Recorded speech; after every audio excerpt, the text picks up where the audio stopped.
নমস্কাৰ অনামিকা বেপাৰী ইউটিউব চেনেলটোলৈ সকলোকে স্বাগতম জনাইছোঁ।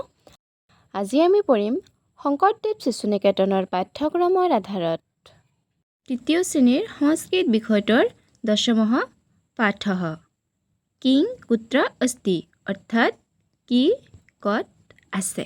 প্ৰথমত আছে বাহনং মাৰ্গে अस्ति বাহন মাৰ্গ অৰ্থাৎ আলিবাটত আছে। ফলৰ ৰস চষকে अस्ति ফলৰ ৰস ক'ত আছে গিলাচত আছে। চষক মানে গিলাচ, अस्ति মানে আছে। তাৰপিছত আছে অন্নং স্থলিকায়াম अस्ति অন্ন মানে ভাত, ভাত ক'ত আছে স্থলিকাত থালিত আছে। বস্ত্ৰং কপাটিকায়াম अस्ति বস্ত্ৰ কাপোৰ, কপাটিকায়াম মানে আলমাৰি, আলমাৰিত আছে।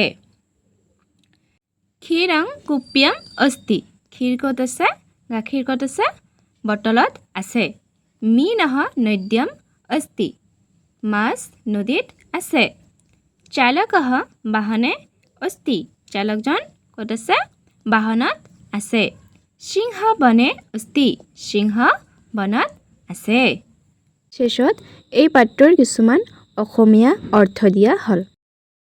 যদি মোৰ ভিডিঅ'টো চাই ভাল লাগিছে তেনেহ'লে লাইক কৰিব, কমেণ্ট কৰিব আৰু আগলৈ এনেকুৱা ভিডিঅ' পাই থাকিবৰ বাবে চেনেলটো ছাবস্ক্ৰাইব কৰিব। ধন্যবাদ। নমস্কাৰ।